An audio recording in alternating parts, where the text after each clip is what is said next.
Gil Martin here, and welcome everybody to the Daily Packers Post, where we bring you in-depth daily coverage of your Green Bay Packers. New videos dropping every day, Monday through Friday. Don't forget to hit the like button and to subscribe so you never miss an episode. Today, we're taking a look at the four teams in the NFC North and ranking them as per their quarterbacks for the upcoming season. Now, obviously, between now and the start of the new campaign, this can change. Players can get traded, injured, drafted. But where are each of the four teams right now? Quarterback is the most pivotal position in the NFL. You're not going to the playoffs, and you're certainly not going to win a Super Bowl without at least a good quarterback, unless maybe you have an all-time great defense. And I don't think any of the teams in the NFC North have a defense comparable to the Ravens of the early 2000s or the 1985 Chicago Bears at this time.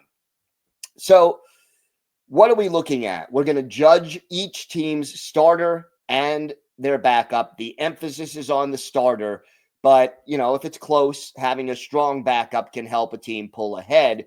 And we're going to rank them from fourth to first. Right now, in the number 4 spot, it's got to be the Minnesota Vikings. Last year, they had Sam Darnold. He had a really solid season, a good season for the Vikings.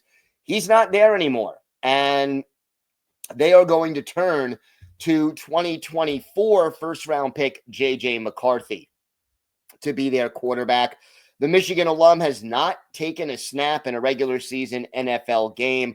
So the question is, what is he going to play like? How long will it take him to adjust to life in the NFL?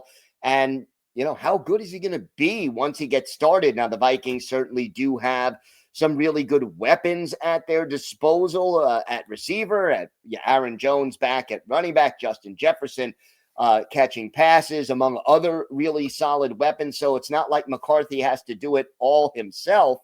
But,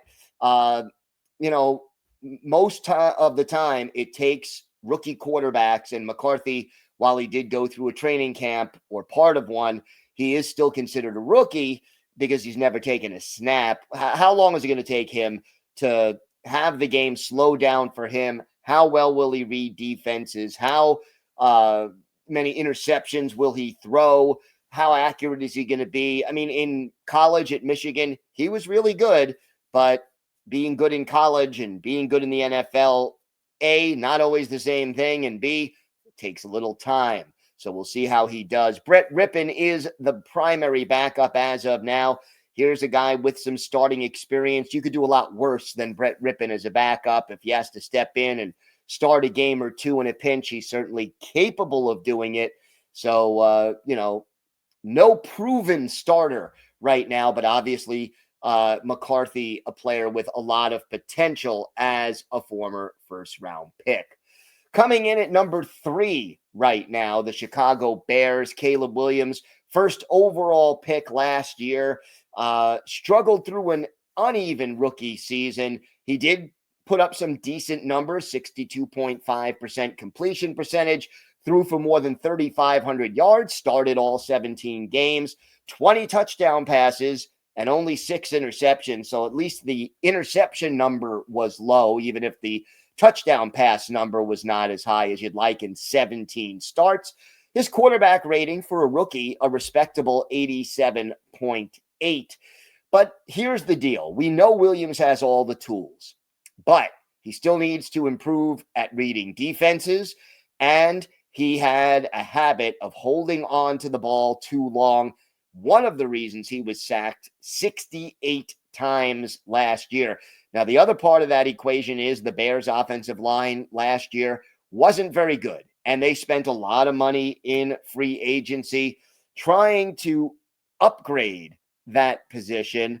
And, whether or not they did it, how much they were successful remains to be seen. And then how much of a jump does Williams take in his second year? He's got the strong arm. He's mobile. He's smart, but how long will it take him to learn? The backups right now, inexperienced Austin Reed, Tyson Baggett. But, again, if let's face it, if Caleb Williams goes down, the Bears are probably in big, big trouble. They are at the third spot, but they do have the potential to move up this list if Williams takes a big step forward in year two. Coming in the number 2 position, it's the Green Bay Packers. Jordan Love, a very good starter in the NFL, probably somewhere in the top 10, maybe top 12 at least.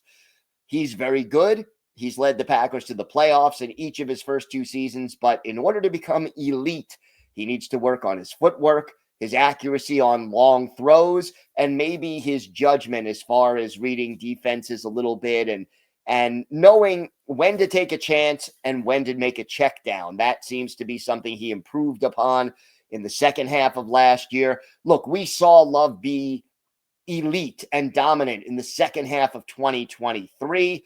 Last year, he did deal with a number of injuries. So the question becomes, does he take a leap forward in his third year as a starter? If he's healthy, how much of an impact does that have on his playing ability, his statistics, his leadership? It's going to be interesting to see whether he can recapture that magic from 2023's last 8 or 9 games. Malik Willis did very well as the backup last year, 2-0 as a starter when Love was forced to miss a couple of games, came off the bench and led the Packers to a win in another game against Jacksonville. So Malik Willis, mobile, strong-armed, about as good of a backup as you could have at this point. And whether or not the Packers keep him or not is still an open question. And as of right now, coming in the number 1 spot is Jared Goff of Detroit, the Lions' number 1.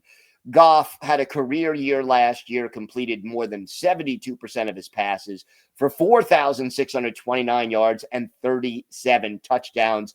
His average yards per attempt, 8.6. That is elite. And his quarterback rating was 111.8. Goff is 30. He'll turn 31 during the upcoming season. He's in the prime of his career. He is smart. He knows this offense. He utilizes all of his many weapons very, very well. Needs to cut down on the interceptions a bit. He had, 5 in one game last year, and I think 11 or 12 for the whole season. But right now, Goff and the Lions have the best quarterback group in the NFC North. Hendon Hooker is the backup. He threw 9 passes last year, coming along slowly, a third-round pick. But if he had to start, there'd be a big drop-off, most likely from Goff to Hooker. So we'll see how that plays out. What do you think about these rankings with the Lions, then the Packers, then the Bears, then the Vikings? Again, it'll change once the season gets started and we see where these teams are and where these quarterbacks are, who stays healthy. But as of right now, this is where we are. Don't forget to hit like and hit the subscribe button so you never miss an episode. And check out our website at thepackerspost.com for in-depth daily coverage and articles about your Packers Monday through Saturday. Every Saturday, we do a history article to look at the great century-long history of the Green Bay Packers. I'm Gil Martin. Thanks so much for watching the Daily Packers Post. Have a great day, everyone. Stay safe and go Pack Go.